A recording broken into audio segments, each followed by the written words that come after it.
A weird family, a mom who's a cat, a fat dad and their kids, a fish, a cat, and a rabbit, and a whole bunch of other bizarre characters too. But here's the real question. How did all that turn into one of the most successful cartoons in the world? It all started with Ben Bocquelet, born on June 27, 1980, in Paris, France, where he spent his childhood. After high school, he studied animation in Angoulême, one of the best animation schools in Europe, where he learned the core principles of drawing and movement. Then, in 2003, he moved to London, chasing bigger opportunities, and started working at Studio AKA, an animation studio known for animated commercials. He worked there for 3 years until 2006, but most of his drawings kept getting rejected. That period was full of frustration and failure because his art style was just too different. So in 2007, he finally quit. But right before leaving, his old boss told him something that changed everything. Cartoon Network was opening a new studio in Europe to make cartoons for Europe, Africa, and the Middle East. And when that new branch launched in London, that's where the dream of Ben Bocquelet started to become real. The journey that would lead to one of the greatest cartoons of modern times. Excited and determined, Ben went straight to the studio and asked to join, even though he only had 3 years of experience. It wasn't much, but Cartoon Network gave him a shot anyway. And that's what made Cartoon Network so special. It gave opportunities to young creators who were passionate about animation. Ben started working as a creative development assistant, basically helping other artists improve their projects, fix designs, add ideas, and polish everything from animation to backgrounds, making sure each show was the best it could be. But while helping everyone else, a little idea started forming in his own head. Something completely different from anything around him. Watching how his co-workers built their shows inspired him to create something new. So he dug through his old sketchbooks, flipping through pages filled with random doodles and rejected characters. Some were 2D, others were 3D, all left behind. Then it hit him. What if I bring all these rejected characters together in one place? Like a school. A school for rejected characters. He built that concept and pitched it to Cartoon Network. But the vice president of development, Daniel Leonard, turned it down at first. He thought a school for rehabilitation sounded too dark for a kids' cartoon, and it might offend real schools that help children with learning difficulties. But Ben didn't give up. Instead of abandoning the idea, he reworked the entire thing. He made it brighter, funnier, and more positive. Now, instead of a rehab school, it became a show about 2 brothers living their daily life in a crazy fictional city filled with strange, hilarious characters. Sounds like a wild idea, right? Well, that wild idea is exactly what made Cartoon Network finally say yes. And that's how the amazing world of Gumball was born. Cartoon Network had always been the channel that said yes to the weird stuff, while other networks played it safe. CN embraced the madness. At first glance, Gumball's concept seemed basic. 2 brothers living an ordinary life. A story told 1,000 times before. But what made it different was the world itself. Talking balloons, a walking slice of toast, a T-Rex, a ghost, even a talking hot dog. Characters that didn't belong to one type. Not just humans, not just animals, but a chaotic mix of everything. And even though it sounded simple, Cartoon Network said, why not give it a chance? Maybe it'll work. And that's when the big gamble began. All those weird, random characters you see in Gumball, they were actually Ben Bocquelet's old doodles, rejected designs from his past, each drawn in a different style, 2D, 3D, even stop motion. Combining all of them into one show gave Gumball a visual style that was truly unique. Something the world had never seen before. Now it was Ben Bocquelet's turn to design the main characters, and that's when the real creativity began. Nicole, Gumball's mom, was inspired by his real mother. Richard, the fat dad, came straight from his own father. Aeneas, the smart little sister, was actually named after his real sister. And Gumball himself, he's literally Ben Bocquelet as a kid. Originally, Ben planned to name him Ben, but that just sounded way too plain, something that wouldn't stick in kids' minds. The name Ben was everywhere, so instead, he went with Gumball, inspired by the colorful gumballs kids used to love chewing on. A name that was fun, unique, and easy to say. And that's how Gumball was born, with his round, playful design that looked just like a gumball.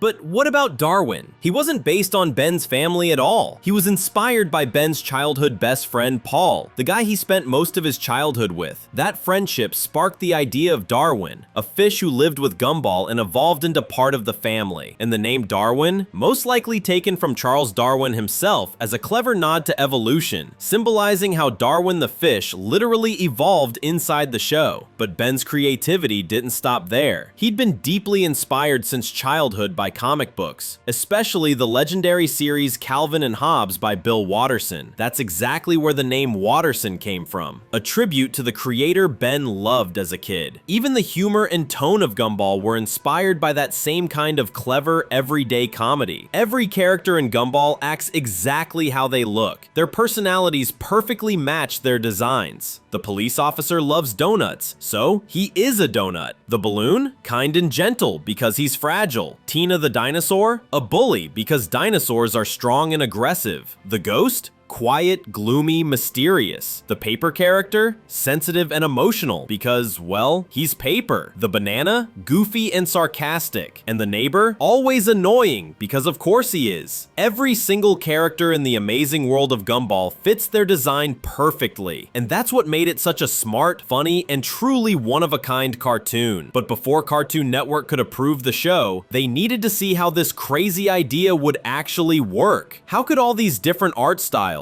2D, 3D, stop motion, move together smoothly in one cartoon? They couldn't take a risk without knowing exactly what it would look like. So, in 2008, Ben Bocquelet decided to make a pilot episode with his own money at a German studio called Studio Soy. The episode was about Gumball and Darwin trying to escape school in a totally chaotic, hilarious way, showing off the energy, humor, and tone of the entire series. It also proved how all those mismatched characters could actually exist together in one cohesive world. That pilot featured many characters we'd later see in the real show. T-Rex, Cactus, Cloud, Balloon, Rocky the Puppet, Ocho the Spider, Banana Joe, and even Hector the Giant. And through that pilot, Ben proved that weird, random, and visually clashing characters could coexist perfectly in one show and still make sense. When Ben pitched it to Cartoon Network, they instantly said yes. Production on a full season began right away. And with that, The Amazing World of Gumball officially became the first cartoon ever produced by Cartoon Network Studios Europe. It was a massive risk for the studio. The show required tons of animators because of all the mixed art styles, and the production costs were huge. But Cartoon Network believed in the idea and kept pushing forward. They even approved a second season before the first one had aired. Then, on March 5th, 2011, the very first episode of The Amazing World of Gumball premiered on Cartoon Network. And from that moment, everything changed. The show exploded in popularity, becoming one of the most successful and beloved cartoons ever made. It ran for 6 full seasons, turning into a true icon of modern animation. But when it finally ended in 2019, it left fans with one massive mystery: the entire world swallowed by the void. And everyone wanted to know what happened next. And then, in 2021, the big announcement finally dropped: The Amazing World of Gumball, the movie. It was supposed to be the bridge between the first 6 seasons and the brand new Gumball universe that was coming next. But in 2022, things took a turn. Cartoon Network announced that the movie wouldn't be released on Max after all, and that it was still being rewritten and reworked in a totally different direction than originally planned. The project ran into major distribution issues and big management changes inside the company, which led to delays. And eventually, the movie was transformed into something else entirely. Still, Ben Bocquelet and his creative team refused to give up on The Amazing World of Gumball. In June 2023, during the Annecy Animation Festival, it was officially confirmed. A 7th season was in development, and by 2025, it was finally revealed to the world under a brand new title, The Wonderfully Weird World of Gumball. This wasn't just some extra season or lazy reboot. It was a direct continuation of the story. The new season launched in July 2025, and people's reactions were mixed but mostly positive. It was good, really good, but it didn't quite hit the same emotional heights as the original seasons. Still, it carried the story forward in a bold, totally different way, and I'll be breaking that down in detail in another video. But now, after all these years, we come full circle, back to Ben Bocquelet, the guy who started it all from nothing. The kid who faced rejection after rejection, but turned his failures into one of the most successful cartoons of all time. Instead of being ashamed of his old drawings, he rebuilt them, and they became the reason his show succeeded. Ben was just like any of us. He faced setbacks, self-doubt, and disappointment, but he never stopped creating. He kept pushing forward until his imagination changed the entire world of animation. And honestly, Cartoon Network deserves huge credit too, for being brave enough to take a chance on weird, out-of-the-box ideas when everyone else played it safe. The Amazing World of Gumball wasn't just a cartoon, it was a revolution in animation, a mix of humor, heart, and creativity that gave us something the world had never seen before. A story worth watching, characters we'll never forget. So yeah, The Amazing World of Gumball truly lived up to its name.